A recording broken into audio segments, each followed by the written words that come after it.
All right, good morning. Welcome back. We are going to wrap up 9.6 today. We're going to review a little bit for the quiz on trade and development. I have a quick Kahoots that we're going to do. So get your phone ready to participate and stuff. That'll be fun. And then we're going to work on life of a t-shirt project today. All right, we'll be able to get about 2/3 of that done today in class. So having Canvas open, ready to go, that'll save us some time. All right, so let's get started. Hope everybody had a good weekend. So just a quick review. You were supposed to have the course arc and notebook done. Those were due last Friday. All right. And then today we're going to look at those Kahoots questions. Good morning, Lucy. We are going to look at those Kahoots questions. There's the questions right off the quiz. So that can be really helpful when prepping.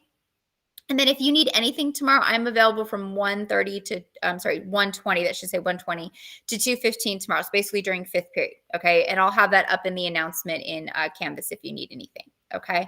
9.5, the course arc and notebook are closing tomorrow because they've been open for a week. The quiz is open one extra week. Summative stuff I've left open one extra week. But make sure you're getting those course arc, the notebook, quiz done. If you are behind, you really need to catch up. All right. Because the pace is going to start to pick up a little bit. All right. We got 3 things due tomorrow. We got 3 things due on Friday, and it just is going to keep that way for a bit. So you really want to make sure that if you've been kind of kicking back and you haven't been taking care of business, all right. And we took care of stuff before spring break. So I tried to set you up to kind of get ahead a little bit but if you weren't participating in that, you really need to get it in gear. All right. Because then before you know it, you'll be behind, and then it makes it worse. All right. And then having more and more and more time, that doesn't change the fact that more and more things are due. Staying with the pace really is the best strategy. All right. So we're going to finish up the standards that we started last week. Unequal distribution. Yep, we are done May 22nd. So we've got, it's going to go fast. It's going to go fast. I know. And one of those is finals, right? We have end of course exams and stuff like that. So yeah, it's coming quick. No, it's okay. That's all right. I know it's exciting. But it also is the urgency, right? That we all need to stay on the ball, right? And getting our work done. So it's exciting, but it's also I got to make sure that I'm not dropping the ball, right? And stuff, because it's going to be here before you know it. So I keep saying it, but hopefully we'll listen. Okay, so we're going to continue to look at unequal distribution of resources. Okay, and the reality is with specialization, not every country has the same resources, labor forces, education levels, depending on topography, location. There's a lot of things that go into unequal distribution. And what we're going to do is kind of going from this lesson of trade and just development, globalization. So 9.7, which we're going to start on Wednesday, is globalization. So this project we're going to look at, Life of a T-shirt, kind of blends those two. It's going to look at countries and what they specialize in, but also through that, unfortunately, there is unequal distribution. Some countries are more wealthy than others. And so the goal, as we get more and more into globalization, we need globalization, but we want to try to reduce the fact that some countries are thriving at the expense of other countries. You can't have all countries the same. I mean, in all of history, we've never seen where every single country, the same wealth and things like that. But we do want to minimize as much as we can. And this isn't easy to do, but we have to continually work at this, that making sure that the things that we're making money off of, or we're benefiting from, that we reduce the harm that we're doing to others, that we're not doing it at the expense of other people. And definitely and you'll see this in this project through the making of a shirt, how some countries thrive and how some countries are stuck in poverty because of that. And these things need to be addressed. All right, so let's jump in and let's do some Kahoots. All right, so have your phone, get ready to log in, okay, to participate. So let me get this launched. Let's have some fun.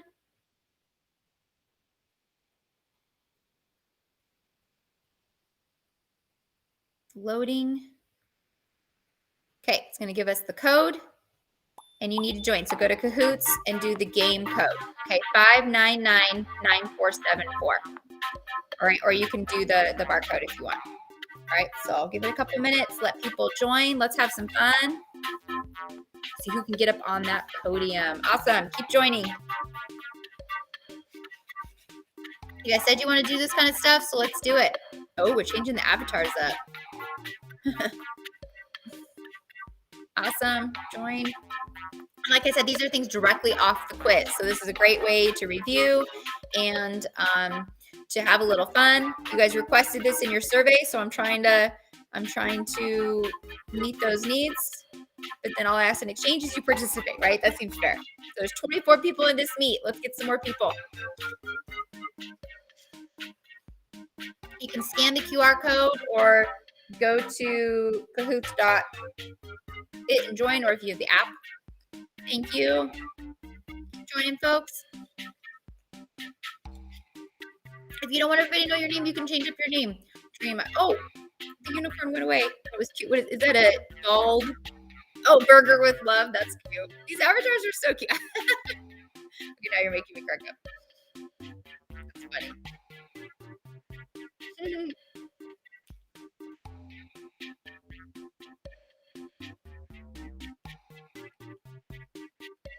The avatars are like the best part. They're so cute.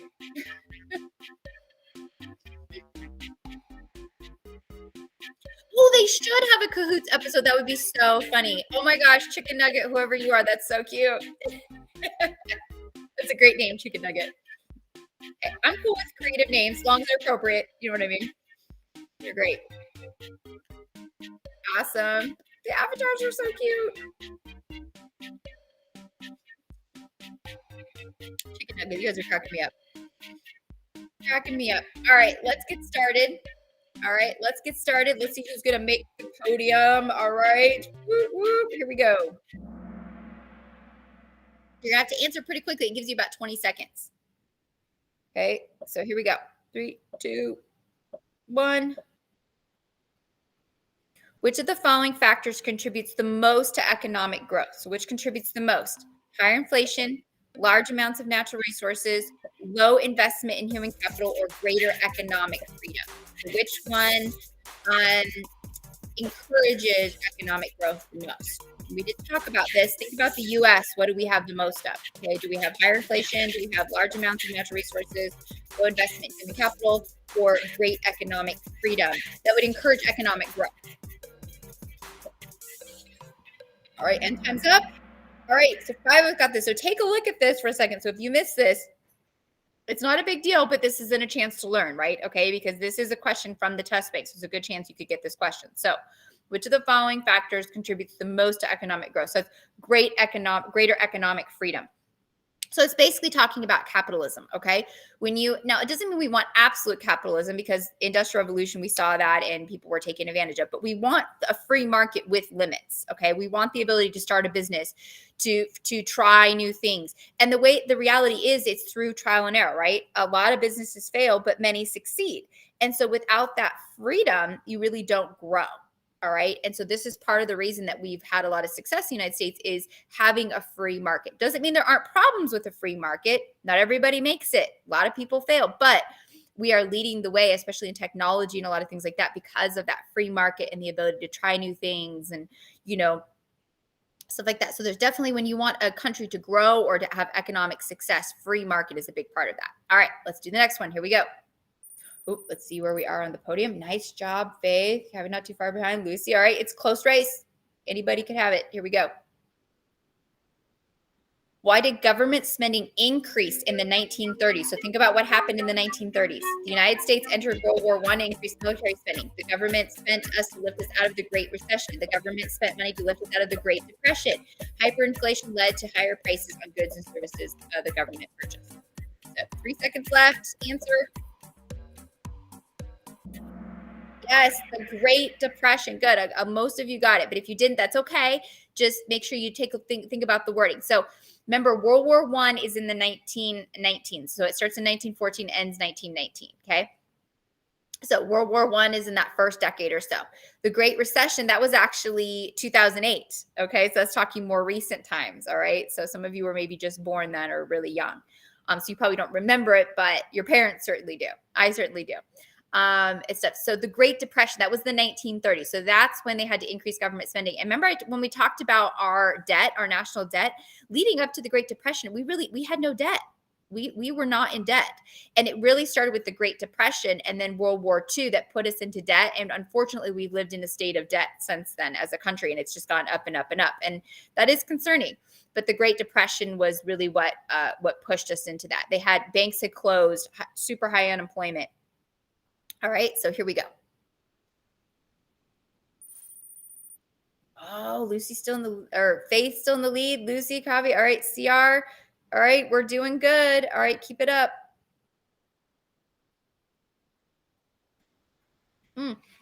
Which of the following is not a form of technological progress that aids economic growth? Education, experience, innovation, scientific research, or under development. So which does not push for economic growth and progress? Education and experience, innovation, scientific research, or underemployment. 5 seconds. Take a guess.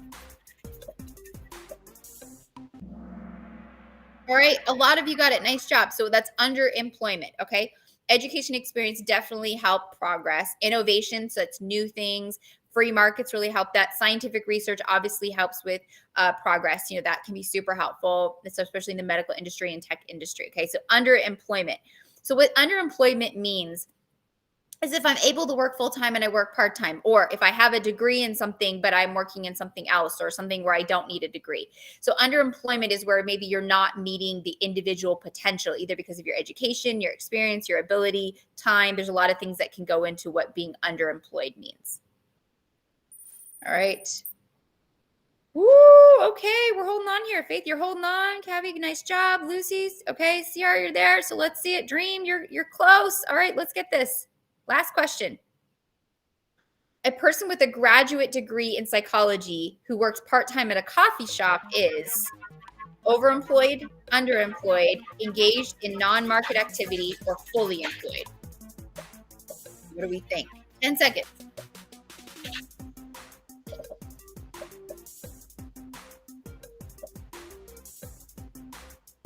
2, 1, and it's over. All right. Underemployed. So a person with a graduate degree in psychology, I mean, that's somebody that's ready to sit down and start being a therapist. All right. I mean, that's an advanced degree. That's a master's degree. Graduate degree is a master's degree. Works part-time at a coffee shop. Now, there's nothing wrong with that, but they're considered underemployed in that they are trained, right, for something that takes a lot of skill. When you've got a graduate degree, usually is 6 years of school, 4 years for undergrad, 2 to 3 years for graduate. So to have that and then you work part-time at a coffee shop, nothing against working at a coffee shop, but that's usually an entry-level job, right? This is a more advanced degree. So that person, you know, is definitely underemployed, meaning they're not meeting the full potential of their degree. Now, for whatever reason they're doing that, we're not judging, but that's just the reality of their employment situation. All right, let's see who's on the podium. Third place, Lucy, nice job. Woo! Faith, very good. Number 1. Kelly, nice job. Woohoo! Look at all of this. Very nice. All right, and the rest of you, awesome jobs. Let's see, our runners up were, I can't see it on here. Blocking. Oh, it took away the runners up. Sorry. I can see who the runners up were. All right, very good. Nice job, everybody. Okay, super impressed. All right, thanks for participating. Do we like this? Do you guys want me to keep doing this? Because I can do more. We'll do like 4 or 5 questions. We won't do like super long ones, but do we like this? Because if I'm going to put the effort to make it, I want to make sure you guys participate, right? Okay, I'll keep making them, and we'll do a quick one on Thursday, prepping for that quiz. All right, I'll do them. I'm willing to do it, but then you guys have to promise you'll participate. Fair? Sounds like a fair deal to me. All right. Awesome. So those questions are straight off the quiz. So again, I know it is fun. It's good. Yes, absolutely. So good suggestion. I'm happy to put in the effort. As long as I'm not pulling teeth to get you to participate, right? So I think that's a fair trade-off. All right. So yeah, we'll do it again on Thursday. Just real quick, again, 4 or 5 questions and stuff just to help us kind of review and engage. All right. Awesome. So I do want to go over then what's due. So tomorrow, the quiz, it's 10 points. It's only 5, 6 questions. So it's a quick quiz. All right. You get 3 attempts. Okay. So the review sheet, if you go into, sorry, real quick. Okay. So if you go to the announcements, it'll be in the announcements tomorrow. It's also on the live session page, the review sheet. Okay. So there's a couple places you can get it. You can get it on the announcement, or you can get it on the live session page for this week, week 12. It's right here, the review sheet. Okay. And we went over those questions, Cahoots. Those are straight off the quiz. So all these things will help you. And remember, there's extra questions to review and look at those graphs. I will tell you on this quiz, there's a lot of graph questions. So take a look at some of those graphs on the review sheet. Those can be really helpful. Okay. The other two things that are due tomorrow, okay? So the quiz is due tomorrow. The EverFi IPO assignment. So let me show you how to do that really quick. You're going to do it on your own time, but I want to make sure that we're really clear about what we need to do, okay? So we're going to find this. We're going to go down to 9.6. You'll see the three things that are due: quiz, life of a t-shirt, which we're going to work on that here in just a second, and then the EverFi assignment. So the EverFi assignment, what I want you to do, or you can just pay attention to me, it's up to you, okay? When you go into Clever, you're going to launch EverFi. So let's launch it.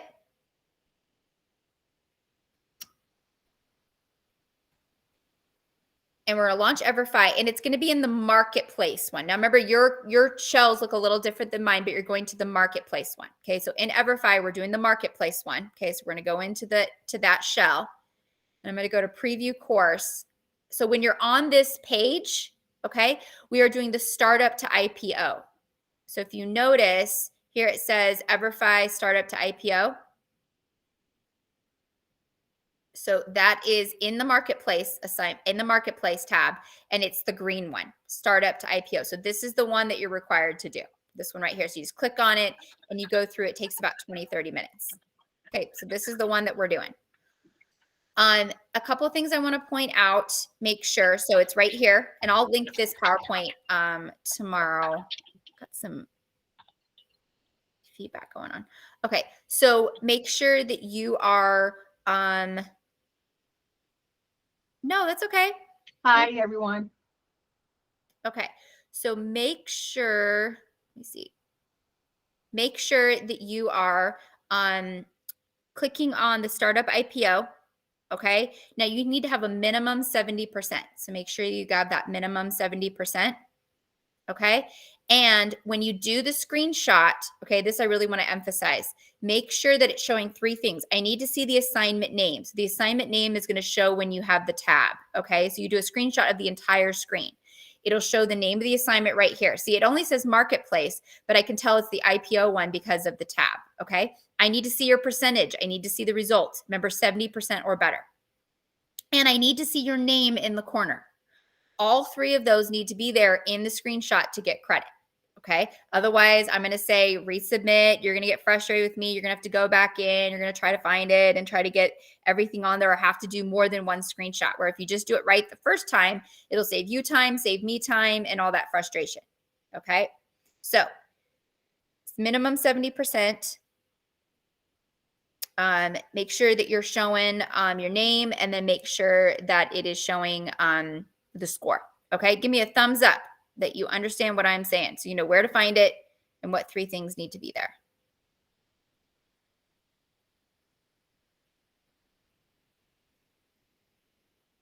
Okay, good, awesome. All right, so now what we're going to do, so that is something that is due tomorrow, but you are going to do this you're going to work on this one on your own. Whoops, done slideshow. Okay, we are going to work on, for the remainder of the period, the project Life of a T-shirt. Okay, and this project does a great job of basically introducing the new topic that we're going to be talking about in 9.7, which is globalization. Okay, which is the connection that we all have. All right, so I am going to show you a quick video that just talks about what is globalization, and then we're going to jump right into the project. So you want to make sure that you have Canvas open. All right, here we go. So get Canvas open, go to 9.6 while we watch this quick 3-minute video just of what is globalization. Every day, we knowingly or unknowingly experience globalization, the worldwide movement of people, ideas, money, goods, data, drugs, weapons, computer and biological viruses, greenhouse gases, and more. This isn't new. People and goods have always moved around the world. The Silk Road, a network of trade routes stretching from the Mediterranean Sea to East Asia, facilitated the spread of fabrics, spices, art, weapons, technology, ideas, and disease over thousands of years. What is new, however, is the scale, velocity, and range of these flows across borders. Think about the speed at which an infectious disease like Ebola or Zika can spread around the world, or the reach of a financial contagion like the crisis of 2008. Look at your smartphone and think about the global coordination it took to produce. The interconnectedness of the modern world allows ideas, behaviors, styles, products, and news to spread more quickly and broadly than during any other period of history. But globalization's effects are complex. What represents an upside for some people might represent a downside for others. Technology, for example, allows billions of people to contact friends and access news from around the world. International supply chains, the networks that turn raw materials into finished items, produce and distribute goods more quickly and cheaply than ever. But the pace of technological innovation has also led to the automation of manufacturing processes, which eliminates jobs. Trade is another example. Between 1970 and 2015, global exports and imports of goods each multiplied more than 50 times. More imports lead to increased consumer choices and reduced prices, and more trade can strengthen ties between trading partners and promote peace, security, and growth.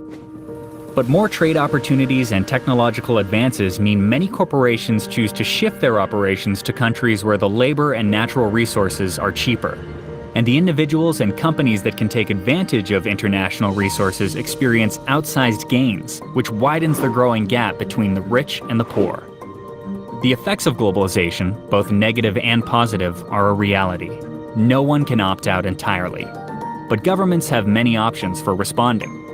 They can choose how open or closed they want to be towards trade, investment, visitors, immigrants, refugees, internet traffic, and more. Governments can also contend with globalization through collective rather than national responses. A set of international institutions and other arrangements has emerged to manage globalization. Although some countries view globalization as a threat to local identity, culture, or social and political norms, no country can be entirely self-sufficient. The challenge is for individual governments and the world collectively to promote globalization's benefits while effectively helping the individuals and countries that globalization hurts the most.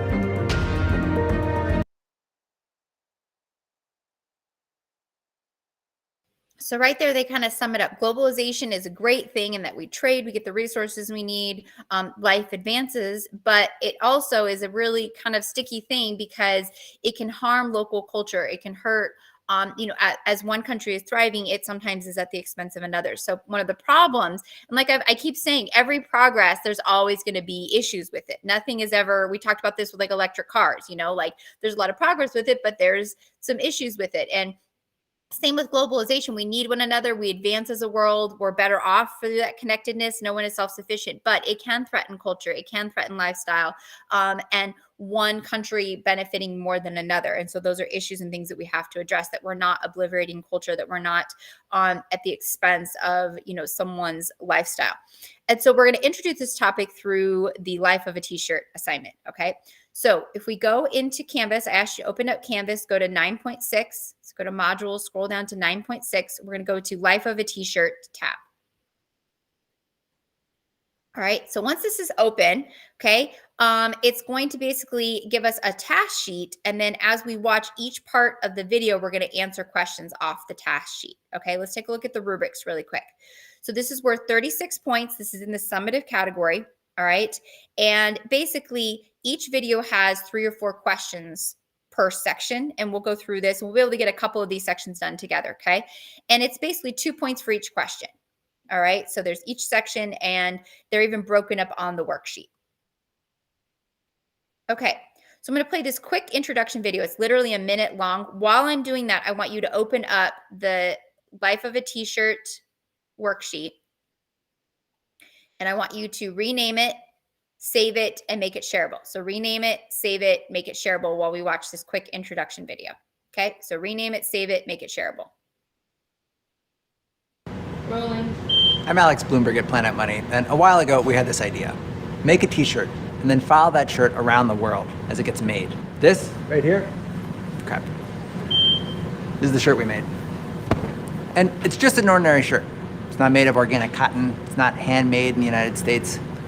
We wanted to tell the story of our clothes the way the vast majority of our clothes are actually made. Because behind all of our clothes, behind this shirt, there is an entire world.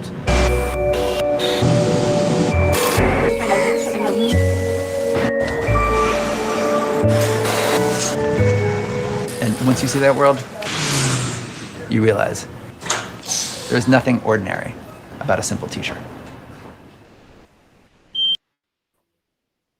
Okay, so let's get started. All right, so you need to have your Life of a T-shirt notebook open. Go ahead and give me a thumbs up. You have it open. You're ready to go. So you got it open, you renamed it, saved it, make it shareable, right? Just like what we would do with our normal notebooks, okay? Awesome. Okay, so let's take a look at the worksheet, and the first section is about cotton. Okay, so it's going to be about cotton. So describe some of the innovations and advancements made in the cotton industry. How many T-shirts can be made from one U.S. cotton farm, and what advantage allows cotton farming to flourish in the U.S.? The U.S. is the #1 exporter of cotton in the world. So we're going to watch this first video. It's like 2 minutes, and look for these 3 questions, and we'll go through them. All right, so here we go. Our T-shirts started here, or near here anyway, on a cotton farm in the Mississippi Delta. America, it turns out, exports more cotton than any other country in the world. For about a century, America maintained its cotton dominance by using slave labor. Today, it does so using technology. This is a John Deere app, and it shows where the pickers and tractors are. We can go into the screen on a picker and see what the picker driver is actually seeing on his screen. I'm sure it's picking the cotton off the snow.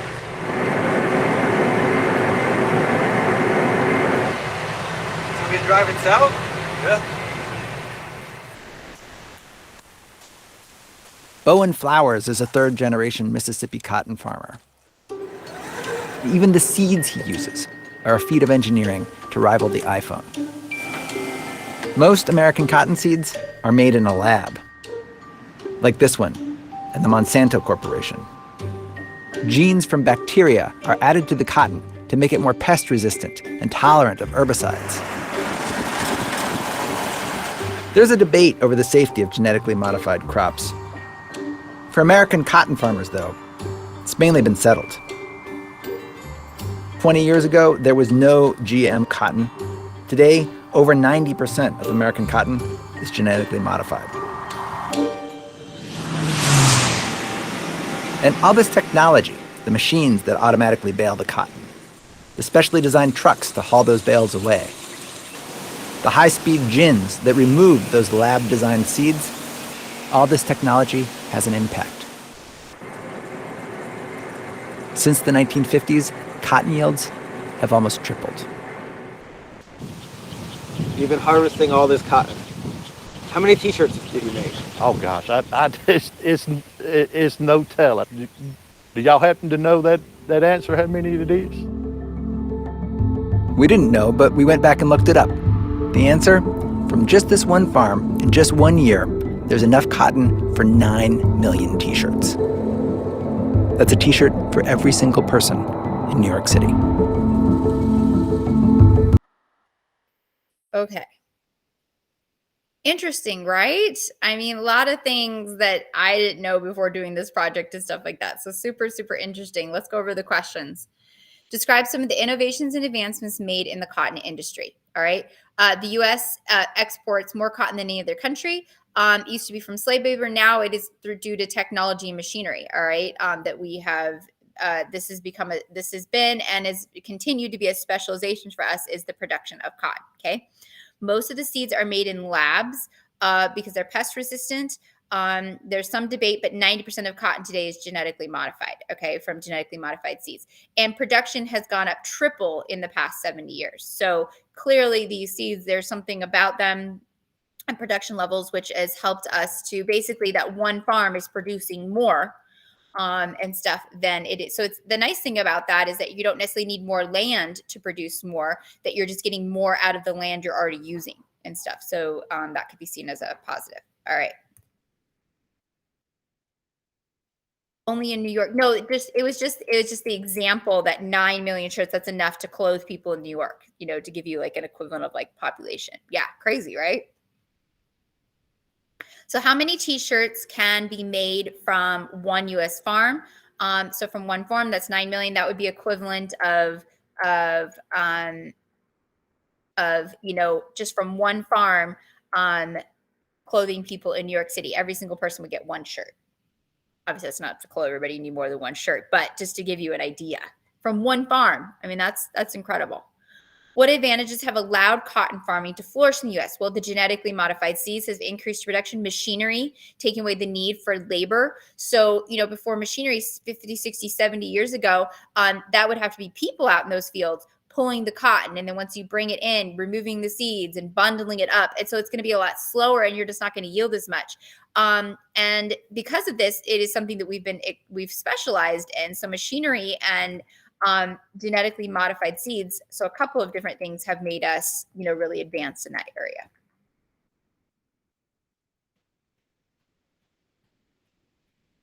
Okay, so I'll give you a minute to put those in. That's 1, 2, and 3 on the worksheet. And then we're going to jump back over. And the next one we're going to do is we're going to look at the machinery. So go ahead and give me a thumbs up when you've got the cotton section done. No reason you shouldn't be with me right now. This is helping you do a summative assignment.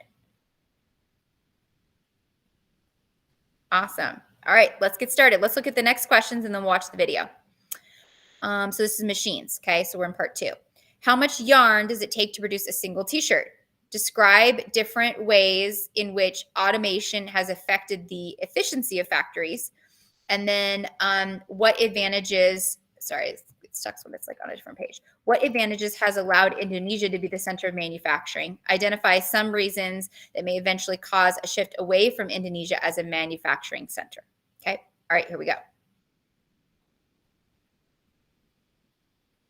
Our cotton leaves the United States and goes around the world to Colombia, Indonesia, and Bangladesh, where it goes from plant to fabric, with barely a human being involved. Just lots and lots of cool machines, which we set to music.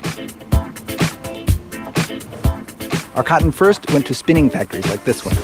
Raw cotton is sucked up, laid down in big sheets, straightened, pulled into long feathery ropes like an infinite ponytail, stretched, twisted, and with a final twist, it becomes yarn. It's then sent on big spools to the next step, the circular knitting machine, where our yarn is turned into fabric. It's washed, dyed, and voila, the fabric for our shirts.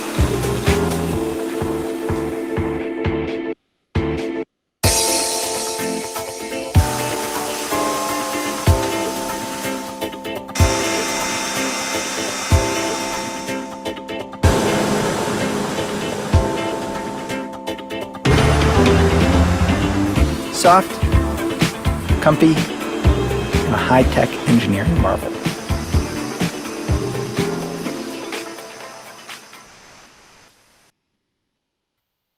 Okay, let's jump then back over into our worksheet, okay?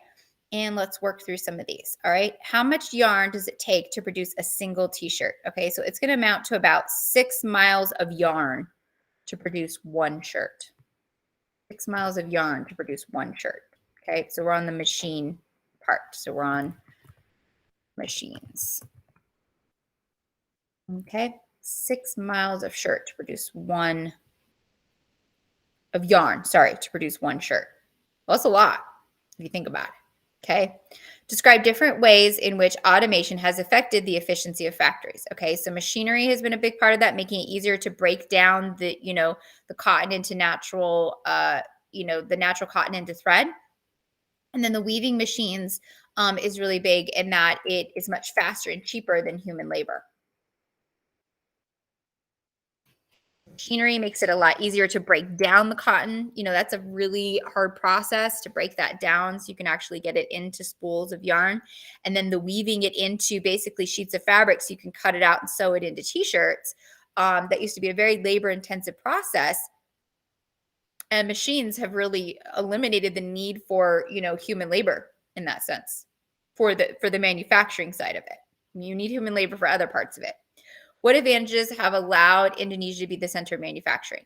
The abundance of cheap labor and the increased domestic consumption. So there's a lot of consumption in Southeast Asia, and labor is inexpensive. So it is attractive for companies to send work into Southeast Asia. Indonesia is just one example of that. Vietnam, Thailand, Philippines. There's a lot of examples of cheap labor. And then this is what we're talking about. This can be one of the issues of globalization, where it's exploiting people. Identify some reasons that may eventually cause a shift away from Indonesia as a manufacturing center, okay? The Indonesian government, there's a lot of dangers with the working conditions. It's not adequate wages. There needs to be more economic growth. And unfortunately, this kind of ties people down, and there's really no room for growth. Okay, I want to get through another section before the end of class today. So I'm going to keep moving, and we're going to look at working conditions, people. And this is going to compare people working in Indonesia in T-shirt factories versus people working in Colombia, and the difference in quality of life. Okay, so listen to this. This is about 6 minutes. So the questions we're going to be looking at are, identify some advantages that production in Colombia has over Bangladesh. Discuss how manufacturing wages in Bangladesh compare to others around the world, and describe how an increase in wages might impact the garment industry in manufacturing countries. Our men's T-shirt was made here, in this factory, in Bangladesh. Here's one of the people who made it. এরপরে মিলানোর পরে solder করবে আবার লগে এখানে top stitch হবে একটা Our women's T-shirt was made here, in this factory, in Colombia. Ahí comienzo para conseguirla. La punta es lo más importante de la camiseta. Es lo que le da la apariencia a la camisa. Doris and Jasmine share a job, but they're separated by the economic realities of the countries they live in. Bangladesh is much poorer than Colombia. And the role the garment industry plays in Bangladesh, the role of our T-shirts, is very different.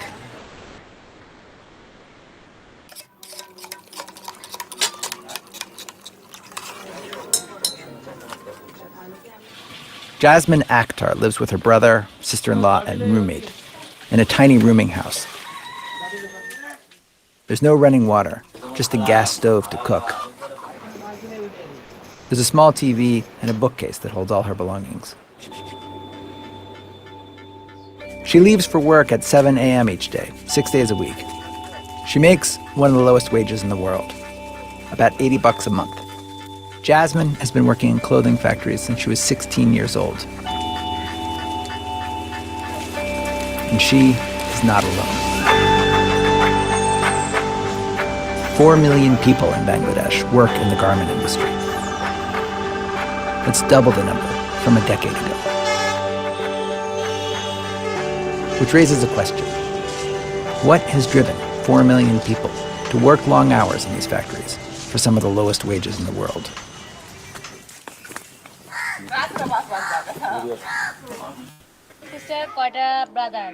To answer that question, we went back with Jasmine to the village where she grew up.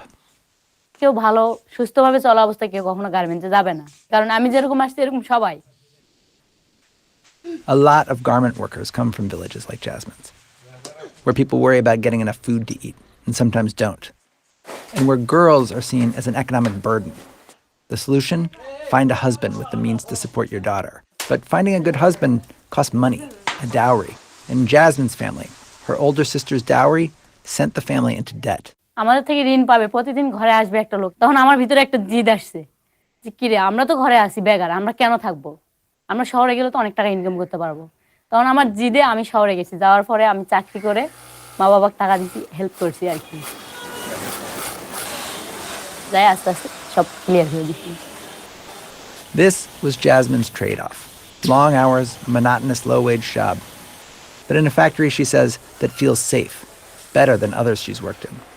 An improvement, however slight, over a life of even more crushing poverty in her village.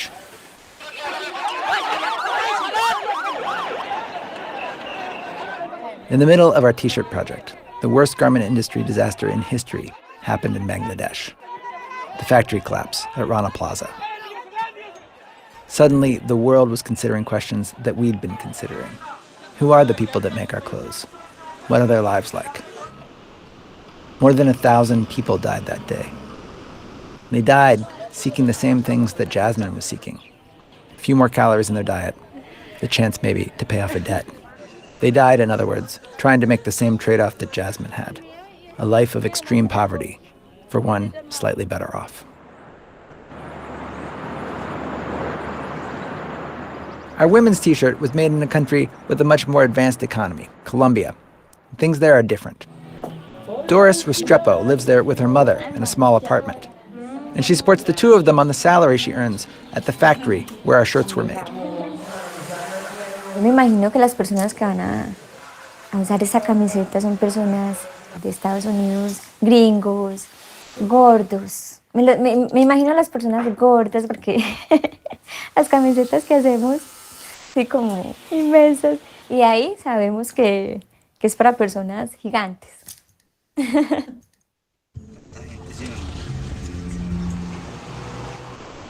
Doris makes almost 4 times what Jasmine makes in Bangladesh and can imagine a life outside the garment industry.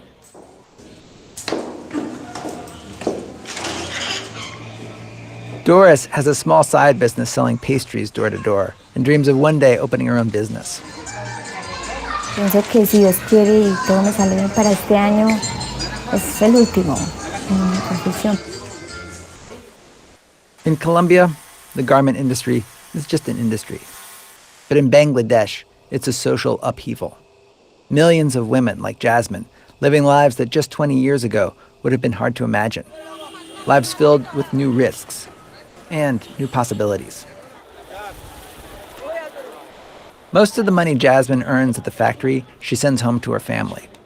But she keeps about $10 a month for herself, for food, or maybe an impulse purchase on her one day off a week. We talked to both labor activists and factory owners about the impact of our t-shirt on the lives of people in Bangladesh. Is our shirt providing opportunities for people like Jasmine, or is it taking advantage of a desperate population? Both the activists and the owners told us the same thing, that the worst possible outcome from tragedies like the factory collapse at Rana Plaza would be for the garment industry to leave Bangladesh altogether. What they don't agree on, what they're fighting about right now, what more needs to be done to improve the lives of workers in Bangladesh? And what does it all have to do with the price of our t-shirt? Okay. Sad, right? It's very sobering and very sad just to see the realities of it. I know we talk about it, and I know a lot of people know about it, these low wage factories and stuff, but when you see it and these individual stories and stuff, I think it definitely hits home in a different way and shows you then, again, some of the inequality due to globalization. So globalization has a lot of positives, but with every positive, there are often struggles and negatives that have to be addressed. And on, how do we minimize that? How, especially in Bangladesh, taking advantage, of this. So let's take a look at the questions. Identify some advantages that production in Colombia has over production in Bangladesh. Okay. So one thing in Colombia, Colombia has overproduction in Bangladesh. So Colombia has a higher standard of living. Yeah, it's crushing poverty due to a lot of different things, and we'll touch on that in some of our responses.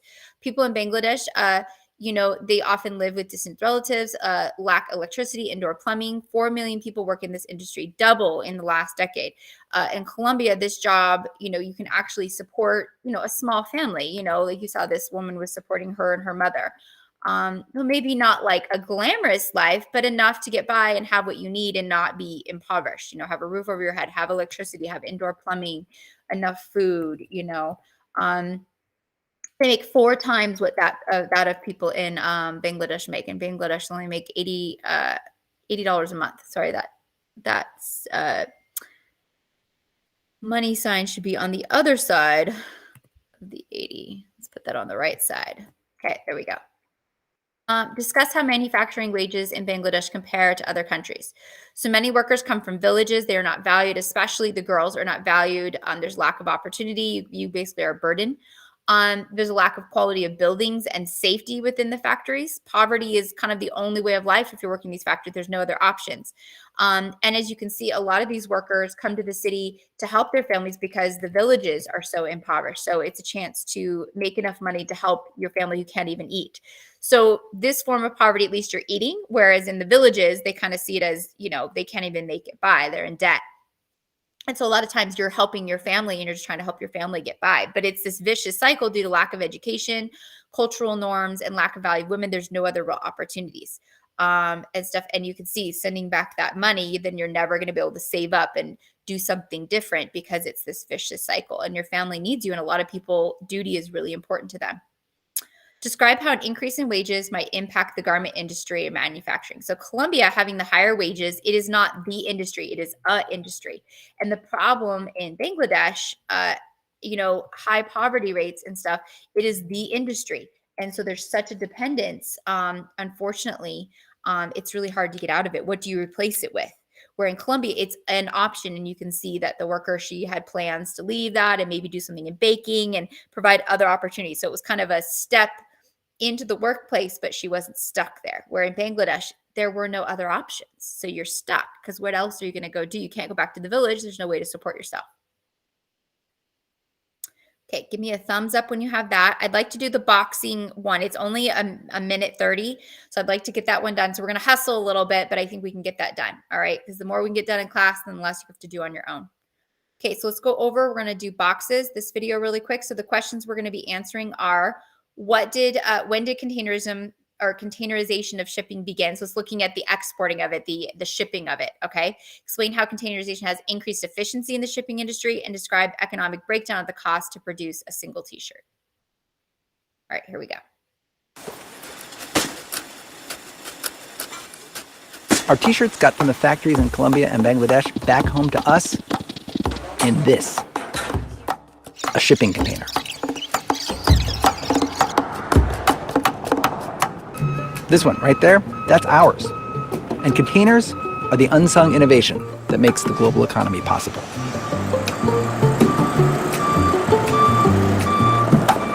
Containers came on the scene in the 1960s, and they made shipping, which used to be a huge pain in the ass, much more efficient. The container is loaded onto our ship, captained by this guy. The ship leaves Colombia. A week later, it arrives in Miami.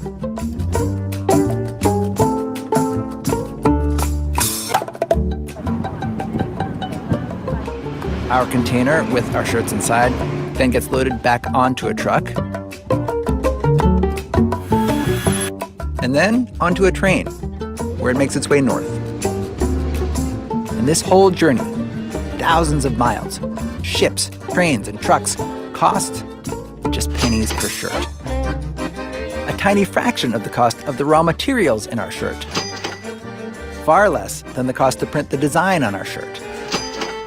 And a drop in the bucket compared to what it costs our shirts to take the final leg of their journey, from our warehouse to you. All right, so let's keep those costs up because we got to put those costs into one of our questions. So let's go over to our questions, okay? When did containerization in shipping begin? All right, so it began in the 1960s. Okay, so 1960s where it began. And the cool thing about containerization, right, is that they can take it, put it on the ship, then put it on the train, then put it on the truck, so you don't have to change the packaging and stuff. So it's really efficient when you look at the container industry. Explain how containerization has increased efficiency. Okay, containers are efficient, stacking, allowing for more and more goods by sea on large ships to trains and trucks. That's nice. You can literally just take the same container and move it from one shipping thing to the next. All right, let's go to the third. So let's look at these costs really quick. So it costs 7 cents to ship it, 60 cents for getting the cotton, 90 cents for production, and $2.70 once you finally print on it, sell it, and get it to the actual person. So let's break that down. All right. So 7 cents to ship. And then what was it? 60 cents to grow. Let's write that down. So 60 cents to grow.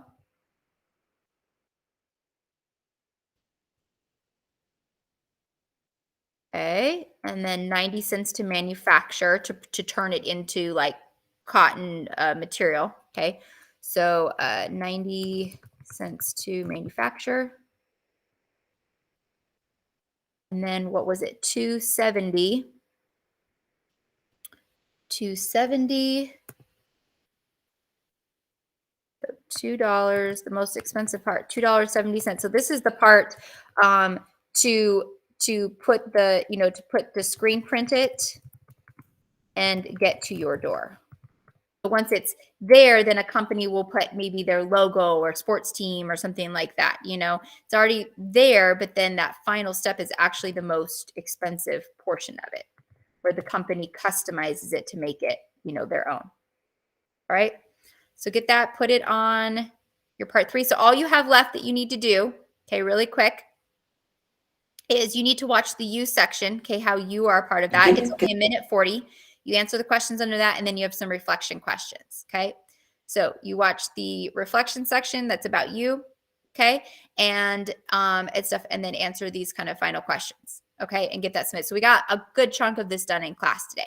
All right, let's finish up because I got to let you go. Class is ending. So for tomorrow, okay, you need to review for your quiz. Take it. We did the Kahoots. Your review sheet is on the live session page, and I'll post on the announcement for tomorrow. Everfi. So I showed you it's in Marketplace. Make sure you do the green one, the IPO. And then on Life of a T-shirt, we got 3/4 of this done in class. You just have a little bit. I bet you could finish the rest in about 10 minutes. All right. So quiz, Everfi, and Life of a T-shirt are due tomorrow. All right. All 3 of these are summative. So those are a lot of points. If you need anything tomorrow, small group is from 1:20 to 2:15. I'm available during 5th hour. Okay. So I'd love to see you, or I'm happy to help you with anything that you need. Have a wonderful day. I'll see you later. Sorry, I ran a little bit over today. Bye.